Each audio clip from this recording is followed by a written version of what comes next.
Halo guys, kembali lagi dengan gua Leonard dan pada kesempatan kali ini gua akan membahas sebuah smartphone yang udah rilis cukup lama, sekitar 6 bulan lalu, yaitu S21 FE, Samsung S21 FE ini. Tapi karena jujur udah banyak banget yang review nih HP dan udah kasih banyak perspektif tentang nih HP, gua udah kagak bisa lagi buat review nih HP dan ya gua sudah melewatkan kesempatan untuk nge-review nih HP karena udah terlalu lama juga. Jadi karena gua udah kagak bisa review nih HP, gua akan bahas sesuatu yang cukup berbeda, yaitu apakah Samsung S21 FE ini udah cukup layak untuk digunakan sekarang ini. Kenapa gua bahas seperti itu ya? Jujur aja, gua baca di forum-forum user S21 FE ini, hal yang paling sering dikeluhkan adalah masalah suhunya dan masalah boros baterainya tersebut.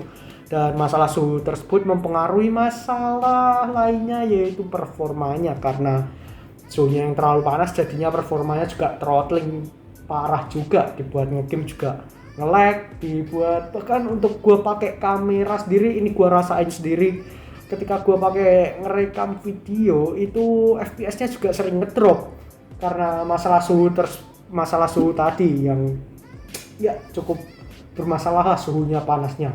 Tapi pada bulan Juni kemarin ada update sekitar 900 MB yang memperbaiki masalah-masalah tersebut, dan baterainya sendiri ada sedikit peningkatan walaupun kagak terlalu banyak. Gua sehari ngecas nih HP juga masih 2 kali sehari, hanya penggunaan sosmed doang. Sedangkan kalau ngegame bisa sampai 3 sampai 4 kali, dan itu masih sama aja dengan sebelum update juga. Jadi di sini gua akan bahas perbedaan sebelum update dan sesudah update, apakah perbedaannya sesignifikan itu. Tapi di sini gua akan bahasnya cuma dari segi benchmark doang, seperti Antutu, CPU throttling test, 3D Mark Live Stress, dan satu lagi Geekbench 5. Ya, itu doang. Gua kagak akan uji suhunya, gua kagak akan uji untuk performa gamingnya, karena dari benchmarking ini sebenarnya udah bisa kita lihat sendiri kalau untuk performa gamingnya. Jadi gua akan lanjut aja. Pertama gua akan sebutin kondisi pengujiannya dahulu. Untuk kondisi pengujiannya, suhu ruangan yang gua pakai adalah 25 sampai 28 derajat. Ya, itu suhu ruangan ber AC, tapi kagak pernah sampai ke 25 sampai ke bawah 25, jadi gua akan sebut 25 sampai 28 derajat doang. Dan untuk penggunaan pengujian yang membutuhkan cooling, di sini gua akan menggunakan cooling Memo DL05. Dan untuk tanpa coolingnya, di sini gua akan mendinginkan smartphone-nya terlebih dahulu dengan cooling Memo DL05 tersebut selama 10 menit demi menghindari sisa panas dari sisa penggunaan sebelumnya. Jadi tanpa basa-basi lagi, gua akan langsung masuk ke hasil pengujiannya. Pertama, Antutu 9 tanpa cooling. Di sini sebelum update dia mendapat skor 545.000. Sedangkan setelah update di patch Juni 2022 kemarin, dia mendapat skor 566.000. Di sini gua kagak bisa bilang ada perbedaan, cuma perbedaan sekitar 21.000 doang. Tapi ya, untuk bisa dibilang perbedaan yang signifikan juga kagak bisa. Nah, selanjutnya dengan cooling, di sini kita bisa mendapat skor pada sebelum update, yaitu 736 ribuan. Sedangkan setelah update gua mendapat skor 734 ribuan. Jadi untuk Antutu 9 di sini sebelum dan setelah update sendiri kagak terlalu ada perbedaan. Dan lalu lanjut lagi ke 3D Mark Live Stress tanpa cooling. Sebelum update lowest score-nya berada di 4095 dan base score-nya berada di 5905. Sedangkan setelah update lowest score-nya berada di 4108 dan base score-nya 6034.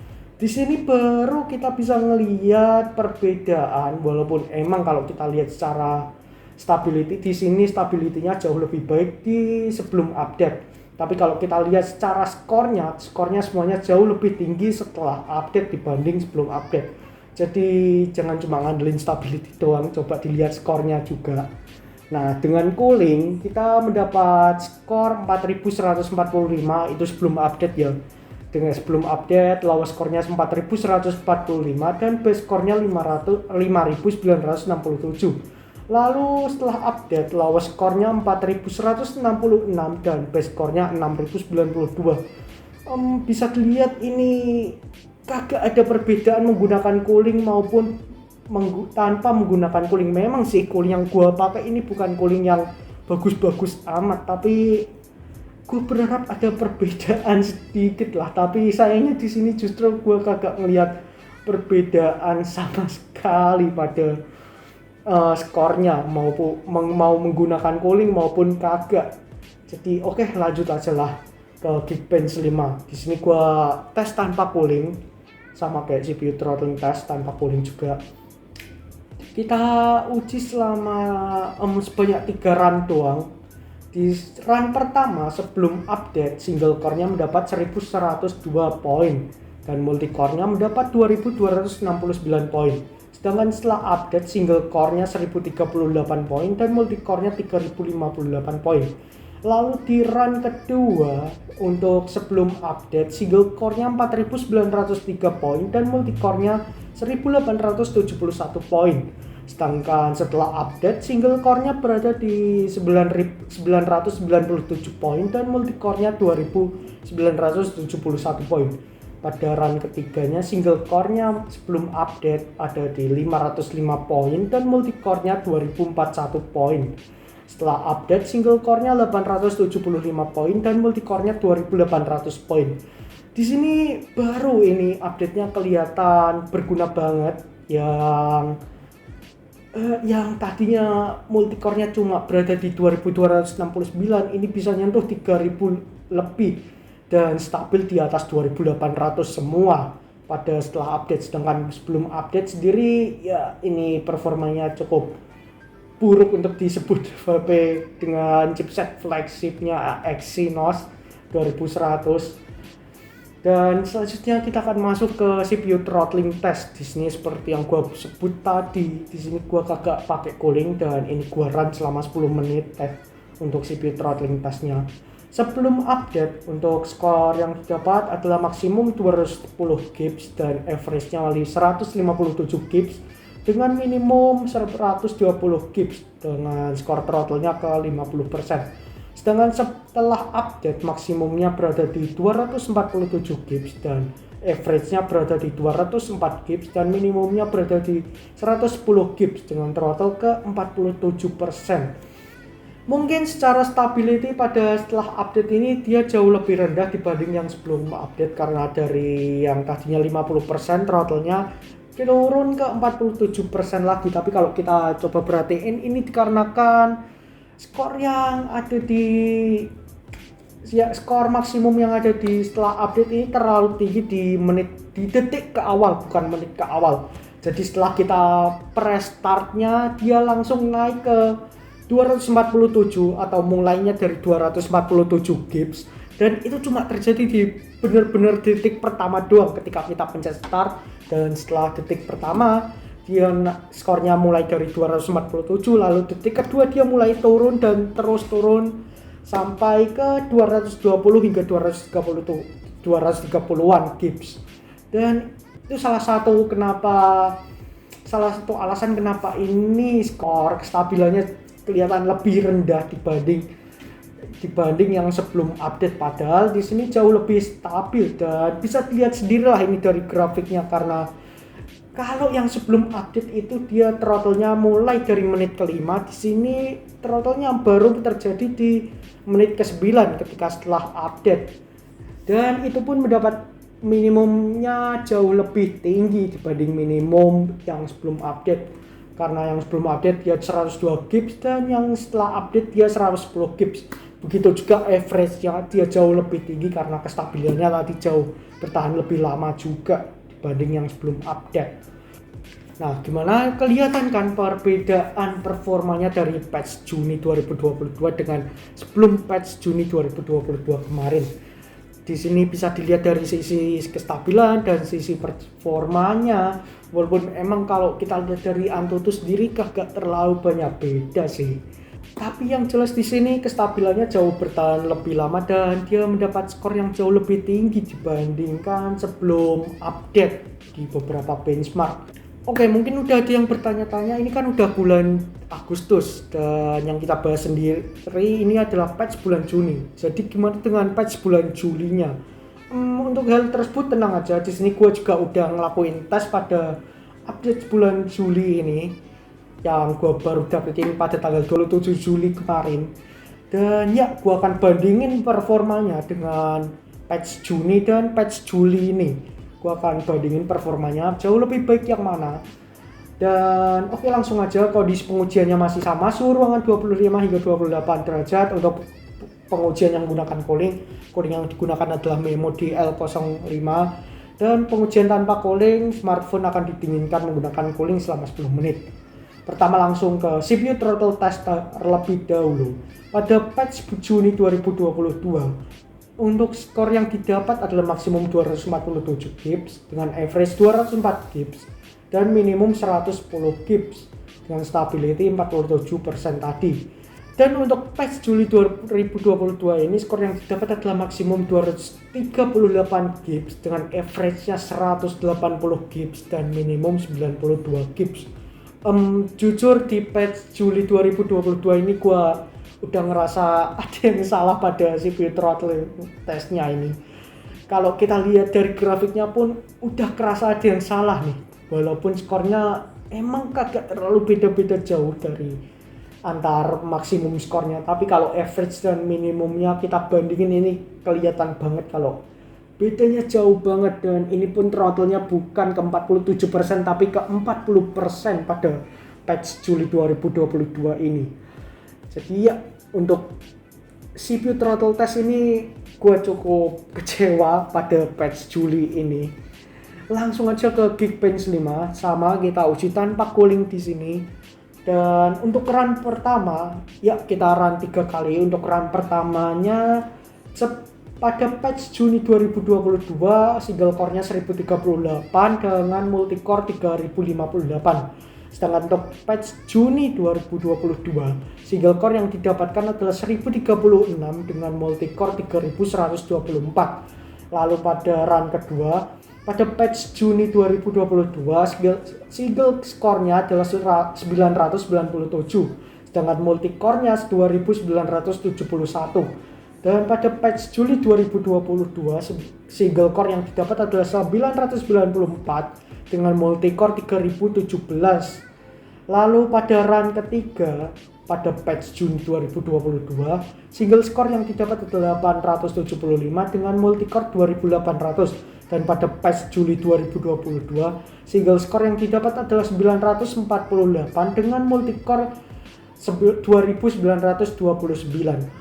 Di sini kita bisa lihat lagi pada patch bulan Juli, hasil skor yang didapat jauh lebih tinggi dan jauh lebih stabil lagi.